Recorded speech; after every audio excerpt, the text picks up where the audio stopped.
You're held when you come into life, you need to be held when you're leaving life, because after all, these are very similar events. One is coming into the world and one is leaving the world, and you need to be welcomed in and you need to be held as you leave. We have 2 days in our lives that are under 24 hours.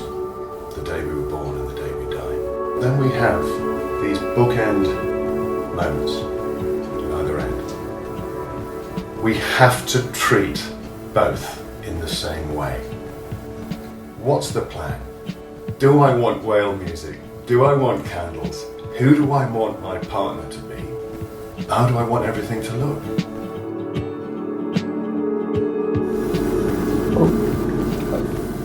My children are the most important thing to me, and I love painting and drawing with eye gaze technology.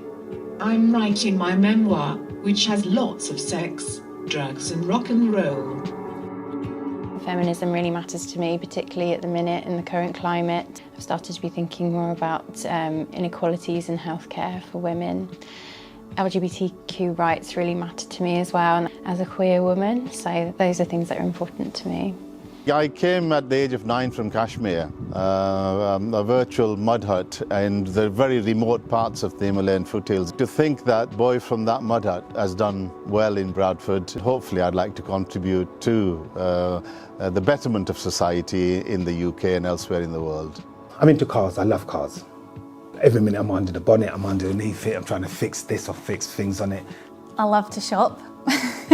I run marathons, half marathons, run every Sunday morning. Satisfying work, my wife, my dogs. Top of my list at the moment is family. Spending time with family. With friends. To be warm. What was important to me pre-COVID is totally different from what it is now. I used to love to be well groomed. My nails were always well done. Not important anymore. What is important now for me is to be alive, to have good health, and to go on holiday. I mean, I so want a holiday. So the 3 of us as a family were hit very badly by COVID. My husband ended up being hospitalized in intensive care. While he was in hospital ventilated, a number of things went through my mind, because my husband and I had never talked about where he would want to be, whether he would want to be home, where he would want to be buried. Nothing of those wishes had been, aired between me and my husband. Now we know what's going to happen. I know what is very important to him, and I think he also knows what is important to me as well. Advanced planning is about thinking about what's really important to us and thinking about, as life changes, how do we preserve those things that are really important and perhaps leave ourselves open for new important things to come along as well. So it's not really about dying, it's really about living. When I started working in palliative care, I thought advanced planning was something that was rocket science, but it's really not. So what I teach when I'm talking about advanced care planning is that if I was dying and I wasn't able to speak for myself, I wouldn't want you coming near me with a flannel, because it really hurts my skin when somebody does that to me. Nobody's going to know about that unless I've told them. So they could be causing me pain at a time when they really want to be helping me and caring for me. So I use that as my expression of how simple it can be. Advanced care planning starts for me when I ask a patient what their occupation is or what they used to do, perhaps what TV programs they quite like to watch, and from those conversations we quickly find out what someone finds important in their life. So advanced care planning is a process of many conversations about getting to know someone and then specifically finding out a little bit more about what their preferences are. We call it anticipatory care planning in Scotland.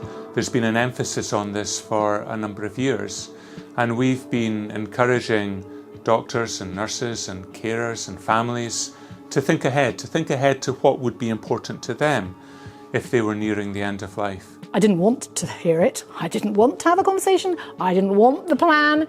But my goodness, that plan enabled him to be in his own bed, listening to the owls with his favourite music, with his cat on the bed, us coming in and out, favourite food until the last few minutes. It was a privilege, and It is a huge consolation in our grief, and we have no regrets as a family, and I know from other stories from families how precious that is. So to me, an ACP is relief and peace of mind, you know, and it enabled him to have that death at home. The care I receive will be more important to me than the treatment, I think. And a bad death would be one where I would not be having my needs met. We had a patient who was brought in as an inpatient, very unwell. Didn't have any family members, but there was one thing that he was bothered about. It wasn't about his medical needs. He came in and said, I've been brought in by ambulance and I've left my parrot out of its cage. It's flying around at home and somebody needs to sort this parrot out, because if you don't, I'm going to leave the hospital. One of the nurses got in touch with us and said, what can you do? You know, do you know anybody? I said, well, no, we don't, but we'll have a look for you. And we managed to get a parrot specialist to come in and capture the parrot for him, look after the parrot until he was able to go home and then be back home with his parrot, and home was where he wanted to be at the end of the day. People who are dying need to know that their loved ones are in a safe place emotionally and are secure and feel content. And if I think about over the last few months where we've had major difficulties, bad deaths are where people feel isolated, where people feel lonely in themselves, and that may be a physical isolation because we've not been able to allow access to people. But perhaps worse than a physical isolation is emotionally feeling lonely, or people withdrawing from their families. People have decided that they want to try and protect their family, and they try and protect them by shutting down conversation. And I think that is worse than anything, both for themselves and for the family that really want to be part of that in some way. Families can be left with a terrible feeling of guilt if they feel they couldn't do the right thing for their loved one. If they were asked to make decisions for their loved one towards the end of life and they just didn't know. They didn't know what their loved one really wanted. Those feelings of guilt, the literature shows, can have such a psychological impact on individuals to be as high as post-traumatic stress. And that's the last thing I would want for my family. A bad death to me is someone who isn't where they want to be, isn't with who they want to be with. For example, if someone's in hospital and being subjected to lots of tests and investigations that aren't going to make a blind bit of difference to them, that's just not fair. And as a palliative medicine friend of mine once said, it's a moral crime to waste the time of a dying person, and I think sometimes professionals don't remember that. Advanced care planning as currently practiced focuses on the choices that people make at the end of their lives. Largely these choices about avoiding harmful things rather than focusing on the things that make life good and meaningful. One of the problems with a structured form or a structured conversation is that it doesn't really encompass the wide variety of cultural diversity that we all come across when we're treating people at end of life. There's actually a lot of consensus now on what effective advanced care planning looks like. So we know it should be individualised. It is actually about that ongoing conversation over time, revisiting decisions and talking about preferences and goals in a more person-centred way. We can then compare that to what actually happens in practice, which is often, unfortunately, much more of the sort of box-ticking, form-focused way of doing advanced care planning. There needs to be much more investment in resources for members of the public so that it can become more of a public-driven endeavour rather than something which is owned by clinicians. I think it's really about opening up those kinds of family conversations and allowing professionals to get some insight into that. And how professionals go about doing that is critical. And I think if they approach those conversations not as death conversations, because that frightens people, but if the conversation's about life, then we can have a good laugh about it and we can share the conversations which many of us have already had amongst the people we love. We need to talk about it. People don't talk about death. I don't know, maybe like I said, when I first came here, I was petrified again. anywhere near the mortuary because it's the unknown. I'll never forget this undertaker. He came one day and he said, "Why are you shaking? What are you scared for?" I said, "Because the body." Right? He said, "Why?" I said, "I don't know." That's the thing. He said, "You don't know. The person you've got to be worried about is not the dead, it's the living." Every time I came into this room, I learnt from Claire that I really needed to put my own agendas away. I had to listen to what she was saying, not, "Oh, what drugs can I swap or what should I do to manage that?" I had to shut up and really listen. I suppose it's about grabbing opportunities rather than shying away from them, because sometimes it's easier to shy away, but there can often be quite a relief in the room when you do go there. What I did with my family was I used this symbol system, Talking Mats, and we looked at all the different aspects of what they would consider, what they wouldn't consider, and they were both able to express different views, and we just revisit that every year. If you just talk about treatment, you're not really going to get the essence of the person, and you're not going to find out what their priorities are.